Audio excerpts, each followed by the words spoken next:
Ya, Assalamualaikum warahmatullahi taala wabarakatuh. Assalamualaikum warahmatullahi wabarakatuh, Pak. Waalaikumsalam warahmatullahi wabarakatuh, Pak. Alhamdulillah, puji syukur kehadirat Allah Subhanahu wa taala.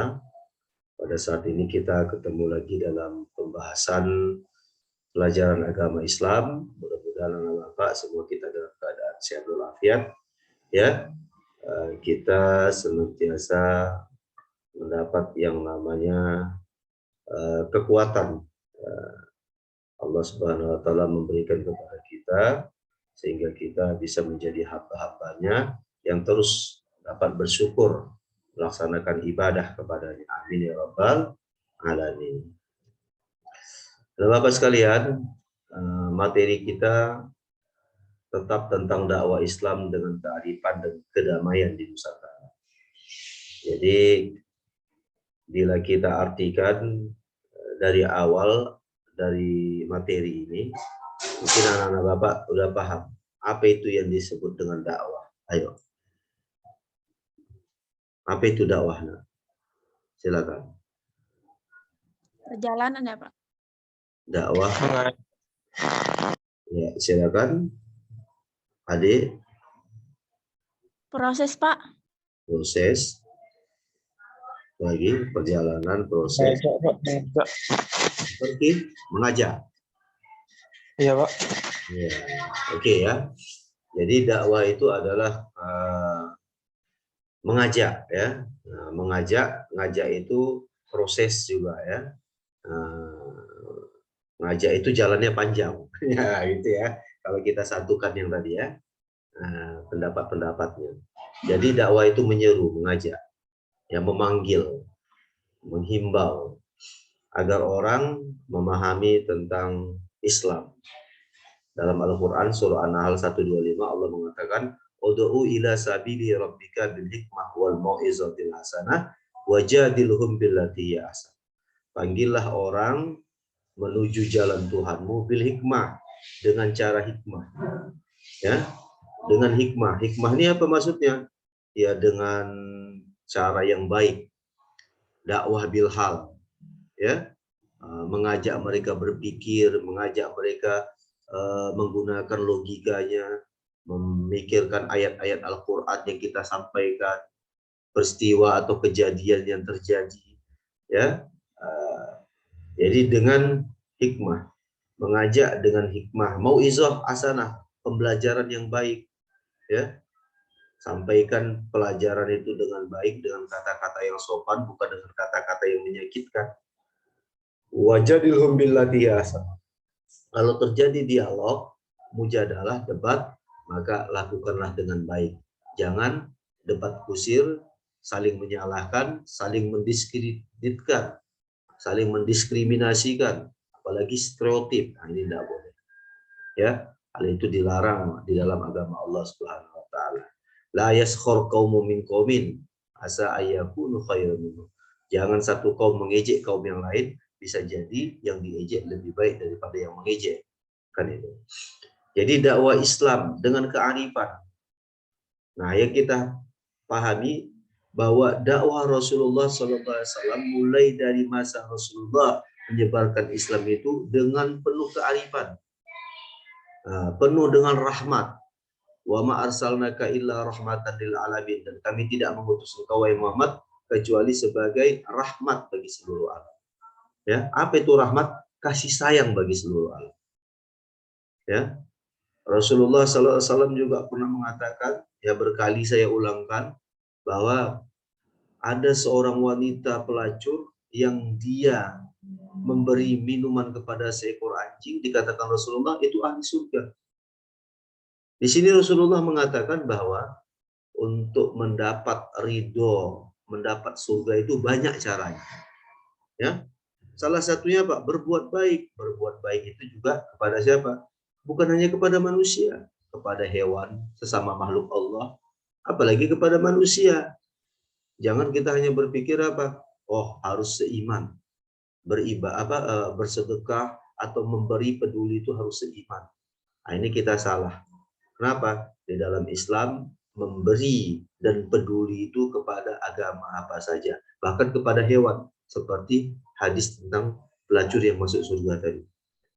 Jadi kita jangan sombong sementang kita sudah ibadahnya bagus, ya, atau kita menganggap kita soleh, maka orang-orang yang jauh dari agama kita ejek-ejek. Nah, tidak boleh itu, ya, tidak boleh. Nah, itu dakwah Islam yang tidak arif. Nah, selanjutnya Allah juga mengatakan dalam Al-Quran. Apa dalam Al-Quran Allah mengatakan? Fabima rahmatin minallah. Maka salah satu dari rahmat dari Allah, lintalahum, engkau dijadikan lemah lembut wahai Muhammad. Walau kunta fadzan ghalizal qalbi, seandainya engkau keras hatimu, temperamenmu kasar, lam faddu min haulik, mereka tidak akan mau masuk Islam. Mereka tak akan simpatik. Mereka akan berhamburan, lari dari sekitar. Fa'fu anhum, kalaupun mereka salah, maafkan, kata Allah. Wastaghfir lahum, doakan kepada Allah agar mereka dapat hidayah. Bukan binasakan, tapi dapat hidayah. Ya, wasawirhum bil amri. Setelah mereka sadar, ya, mereka toleran, ajak mereka musyawarah.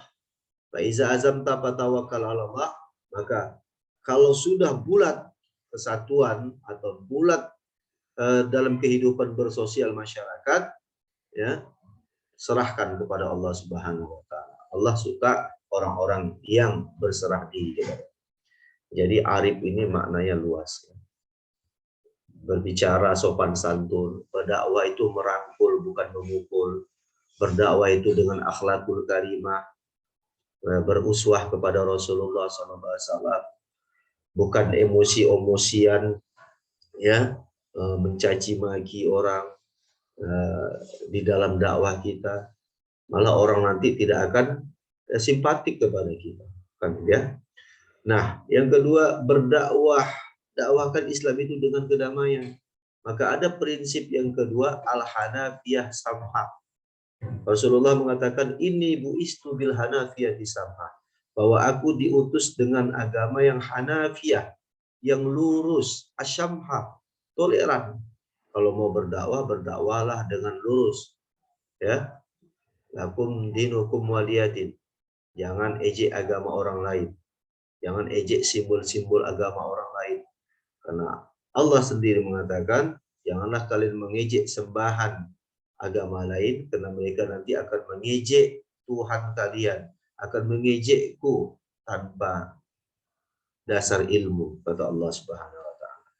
Jadi ingat, kita sangat kecewa ada dai-dai, ada mubaligh-mubaligh, ya, yang berdakwah mengejek agama lain, kan, ya. Walaupun misalnya dia berada di dalam kawasan terbatas khusus umat Islam. Kenapa? Zaman sekarang ini ada jam direkam, live siaran langsung, yang akhirnya konsumsinya untuk umum juga. Akhirnya ini bisa menjadi kisruh kembali. Karena kita sadar bahwa kita di Indonesia ini adalah Bhinneka Tunggal Ika. Berbeda-beda tetapi tetap satu. Bahwa para ulama kita menghormati toleransi itu. Ya, pengorbanan yang paling besar bagi umat Islam oleh para kiai-kiai, santri-santri, pendiri bangsa ini, ya, adalah, ya, ijtihad politik di Indonesia ini, yaitu Pancasila sebagai dasar negara, ideologi berbangsa, Undang-Undang 45, NKRI, kemudian adalah Bhinneka Tunggal Ika. Bisa saja sebenarnya kalau kiai-kiai kita sepakat dengan satu sistem negara Islam. Tapi apa? Para kiai itu memiliki sifat hanafiyah samhah, toleran, bahwa memerdekakan Indonesia dari Sabang sampai Merauke ini bukan hanya peran para ulama, bukan hanya peran para santri, tapi juga ada agama-agama yang lain, ya, pahlawan-pahlawan yang beragama lain yang memerdekakan, sama-sama mengusir kolonialisme di negara Kesatuan Republik Indonesia yang kita cintai. Ya, jadi anak bapak sekalian, itu yang harus kita pahami, ya. Bahkan Piagam Jakarta adalah bentuk toleransi toleransi umat Islam di Indonesia ini. Dibuang 7 kata, ya, kewajiban menjalankan syariat Islam bagi pemeluknya. Supaya apa? Supaya tidak ada istilah mayoritas dan minoritas. Supaya umat Islam dapat hidup mengayomi, berdampingan dengan umat-umat yang lain. Nah, dan sebaliknya demikian, saling menjaga dan menghormati. Ya, baik. Nah, jadi dengan kearifan dan kedamaian, ya, bagaimana tadi kedamaian yang dimaksud adalah al-hanafiyah as-sam'ah, kita katakan, ya. Demi sebuah kemaslahatan hidup berdampingan. Rasulullah juga mencontohkan bagaimana ketika Rasulullah hijrah ke Madinah, ya, Rasulullah Shallallahu Alaihi Wasallam mempersatukan umat di sana secara damai dengan membentuk sebuah piagam Madinah.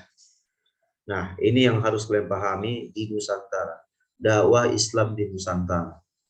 Jadi kadang orang hanya mengambil Islam Nusantaranya saja, ya. Kalaupun dikatakan Islam Nusantara saja, kan itu ya. Sebenarnya bagi orang yang paham dan mengerti, mau mendengar pendapat dari hasil Muktamar Nahdlatul Ulama, karena memang metode dakwah Islam Nusantara ini adalah sebuah kesepakatan konsensus ulama di Nahdlatul Ulama untuk menguatkan dakwah keindonesiaan, dakwah kenusantara. Kenapa? Karena setelah pulangnya orang-orang Wahabi belajar dari luar negeri, ya, dari Timur Tengah yang paham negaranya Wahabi, maka banyaklah orang-orang atau pelajar-pelajar mahasiswa Islam ini balik ke Indonesia, sedikit-sedikit keluar fatwa haram, sedikit-sedikit keluar fatwa bid'ah, ya, sesat, kafir. Ya, orang-orang zohiri ini yang hanya bertaut kepada nas Al-Quran secara zohir yang tertulis saja, mereka tidak menerima istilah, ya, akulturasi budaya. Kalau menurut mereka tidak Al-Quran hadis, haram, bid'ah. Padahal apa?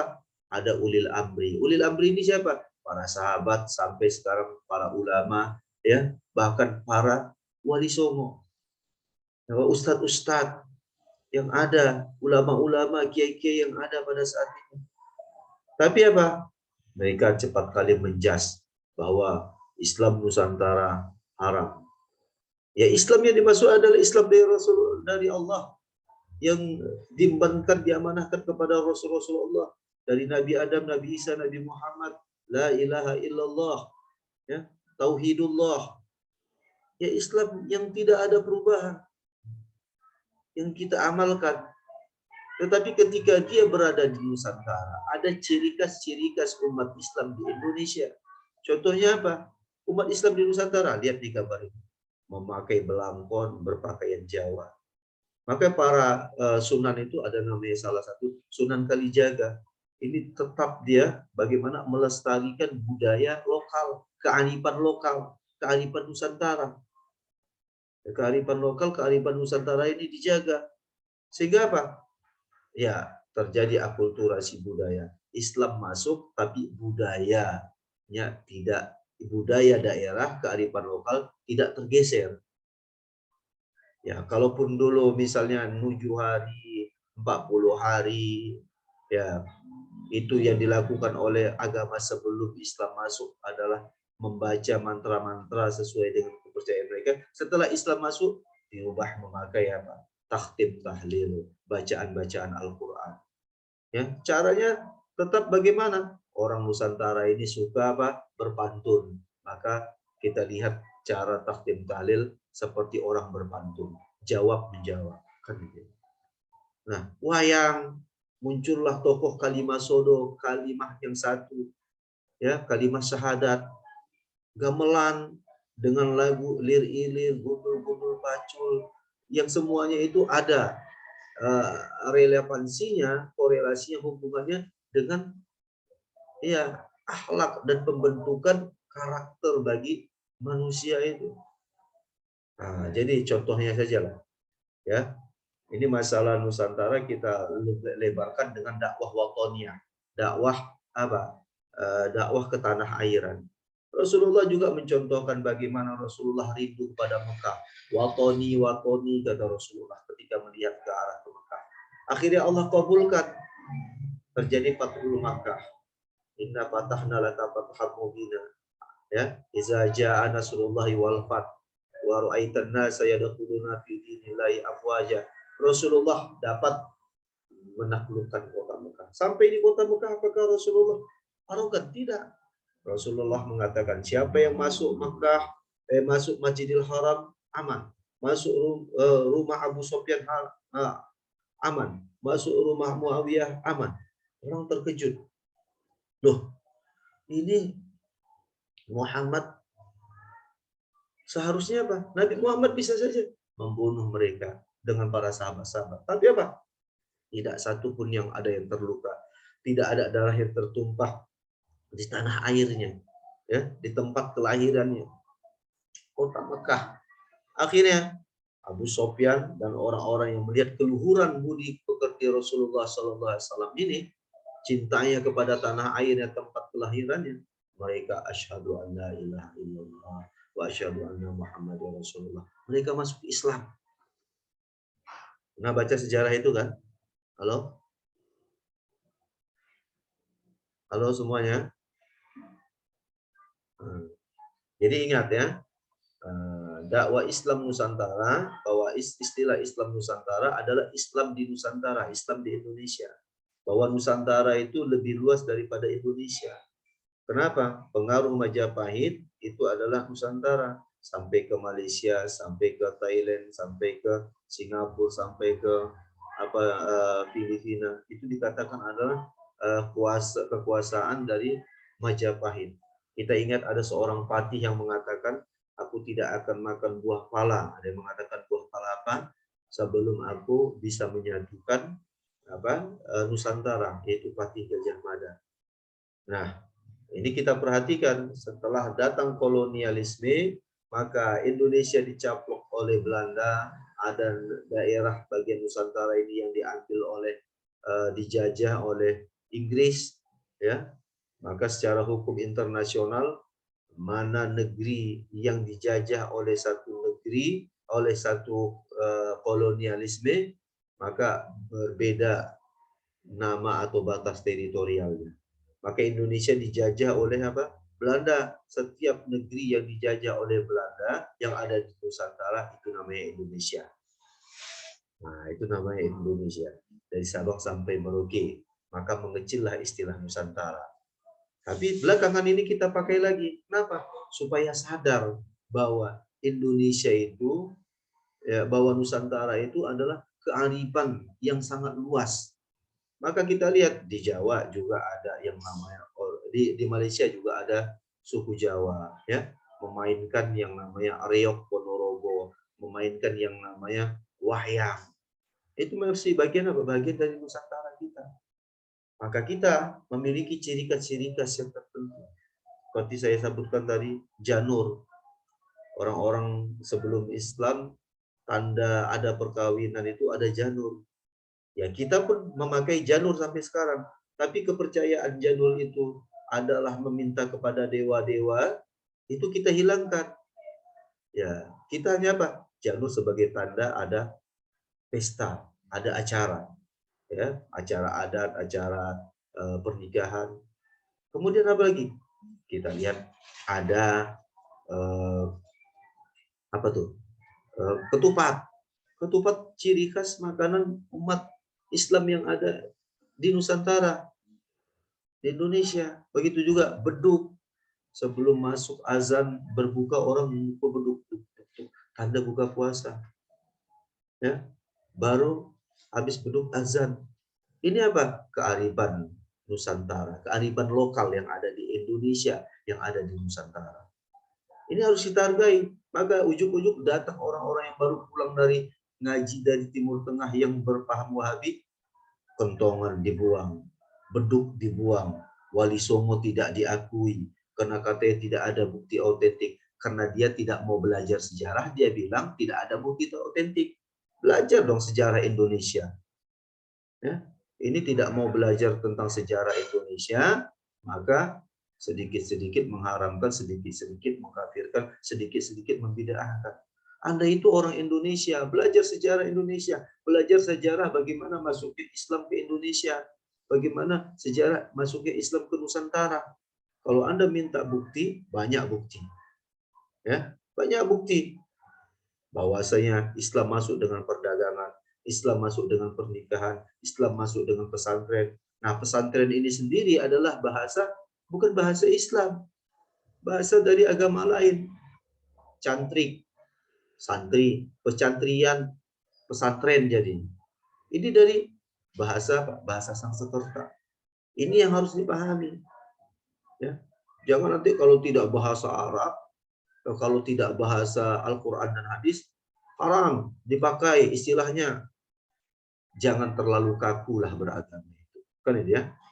Saya masih ingat dulu waktu saya MDA dulu, ya, masa saya masih mengaji kitab perukunan, ngaji kitab yang dikarang oleh para ulama, ya, seperti Syekh Adnan Yahya, ya, Abdul Arsatul Lubis, kan itu ya, di sekolah Al-Wasliyah, kan itu ya, di pesantren juga ada mengaji kitab perukunan, pesantren Nahdlatul Ulama di pesantren Purba Baru, Tapanuli Selatan. Ya. Apa itu? Masih memakai istilah sembahyang 5 waktu. Sembahyang 5 waktu. Ya, rukun Islam yang pertama sembahyang 5 waktu. Tapi sekarang apa? Datang mereka mengatakan, oh sembahyang itu bukan bahasa Al-Quran, sembahyang itu bukan bahasa Islam, maka diganti langsung dengan kalimat sholat. Akhirnya kalimat sembahyang ya dipikir hanya khusus untuk orang non-muslim. Padahal begitu arifnya lah para ulama kita dulu, ya, memakai istilah sembahyang. Ya, kalau dikatakan yang itu kan katanya bukan Tuhan umat Islam. Jadi yang maha pengasih, yang maha penyayang, kan ada itu. Maha pengasih, maha penyayang. Dengan nama Allah yang maha pengasih lagi maha penyayang. Nah, jadi jangan terlalu kaku di dalam beragama. Bahwa ketika kita memakai istilah-istilah negeri kita, memakai istilah-istilah Nusantara, memakai istilah-istilah keindonesiaan, bukan berarti kita tidak menghargai Al-Quran dan hadis.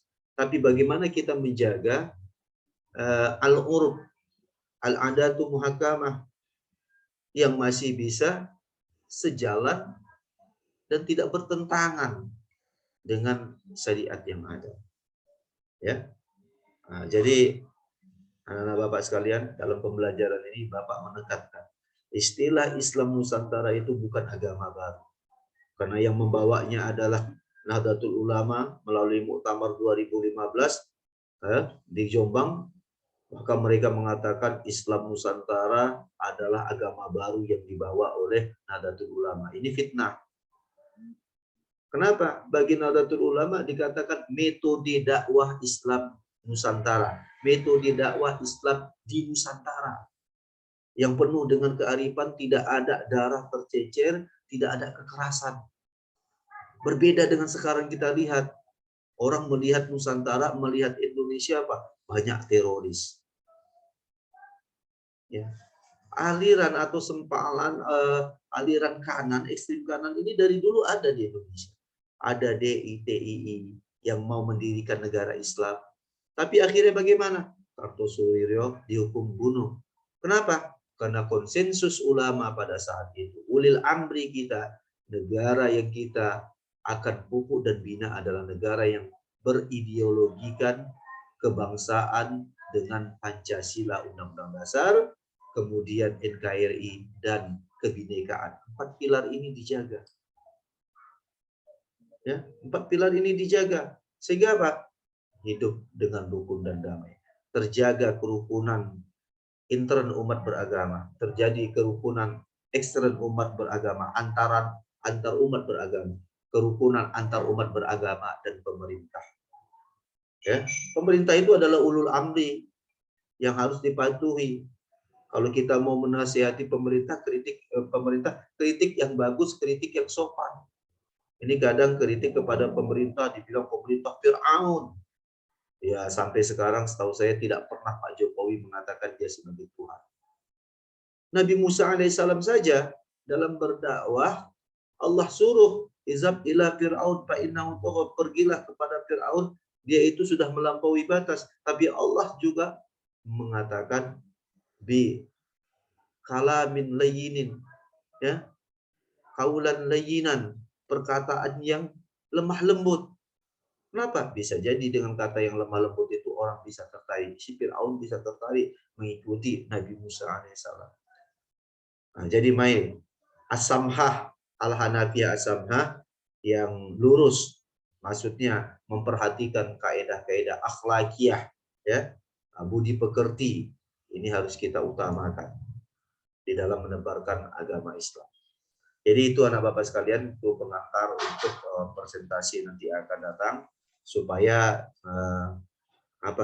nanti ketika membuat materinya ini sudah ada gambarannya, ya, bagaimana cara masuk Islam ke Indonesia, mau teori Makkah, teori Gujarat, teori Persia, atau yang terakhir teori Tiongkok, ya, yang diyakini, ya. Jadi tidak harus dianggap mana yang paling benar, tetapi teori itu ada dikemukakan oleh para ahli sejarah, ya. Buya Hamka dengan teori Mekkahnya, kan begitu, ya. Monggo silakan. Ini menunjukkan bahwa kita siap berbeda dalam teori masuk ke Islam di Indonesia. Tapi teori penyebaran strategi dakwah Islam di Indonesia semua sepakat. Melalui perdagangan, melalui perkawinan, melalui pendidikan, melalui seni, melalui pengobatan, bahkan ada melalui politik. Dengan adanya nanti pembahasan kita setelah ini, memahami dakwah Islam Nusantara, kemudian meyakini adanya sejarah dan historis Wali Songo, kemudian adanya peran tokoh dan organisasi Islam seperti Nahdlatul Ulama, kemudian seperti Muhammadiyah Persis yang memberikan banyak kontribusi dalam perjuangan membela NKRI, Negara Kesatuan Republik Indonesia, mengusir kolonialisme di Indonesia ini, sehingga NU ada istilah resolusi jihad yang dikeluarkan oleh ulama, ya, dalam musyawarah, ya. Dalam hal ini pada saat itu adalah Kiai Hasyim Asy'ari, kemudian ada amanah jihad oleh Muhammadiyah, dan seruan-seruan jihad dari ulama-ulama ormas-ormas Islam yang lain. Oke, sampai di sini anak bapak sekalian, mudah-mudahan dapat dipahami. Allahumma fiqh ila aqwamit thoriq. Wassalamualaikum warahmatullahi wabarakatuh. Ada yang mau kita diskusikan, anak bapak sekalian? Coba buka kameranya dulu. Ada yang mau didiskusikan? Monggo silakan. Waktu kita sudah habis, ya. Ya.